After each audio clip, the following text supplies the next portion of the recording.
DM flyover ni bai nanglajak amchayo o scooty chalongnai rok yak narak mania ngai pati mungo kalaikha a pati thayo traffic police khobui salthang thanani police rok phai o sakdu khumanjakno IGM saknai no tlangai thangka saknai ni bagai obo haike chalokmani no control khaini bagi bo kobongmai baksano flyover rogo speed Charia তনের বাকি কবখা হাসতে police actually scooty দিয়ে একটা ছেলে আসছিল 18 নম্বর দিক থেকে সেটা DM flyover নামতে চেয়েছিল তো ফ্লাইওভারের উপরে খুব স্পিডে ছিল বাইকটা।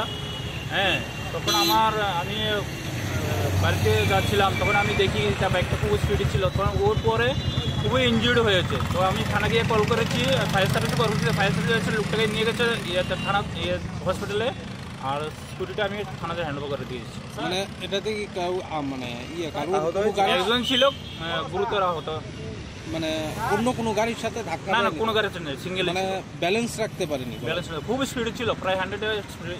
দুইজন ছিল, একজন ছিল। প্রায়শই দুর্ঘটনা হচ্ছে, এই বিষয়টা আপনারা কিভাবে দেখছেন? অ্যাকচুয়ালি ট্রাফিক দপ্তর এবং ডিস্ট্রিক্ট পুলিশ তো সবসময় দেখে, হ্যাঁ, ট্রাফিক কন্ট্রোল যাতে করানো যায়, কিন্তু কিছু কিছু ক্ষেত্রে ভায়োলেটররা এরকমভাবে ভায়োলেট করে যেটা মানে অসম্ভব হয়ে পড়ছে, মানে সেই স্পিড লিমিটটা কমানোর জন্য। তো কিছু কিছু সময় হয়ে যায়, 10টা পর থেকে তো নাগা দুটা বন্ধ থাকে, তারপরে এখন তো 10টা বাজেনি, 9:30 50টা টাইম হয়েছে, কিন্তু ওভার স্পিডের কারণেই অ্যাক্সিডেন্টটা হয়েছে। এই জায়গাটার নাম ডিএম ফ্লাইওভার ঠিক ফায়ার সার্ভিস উপরে।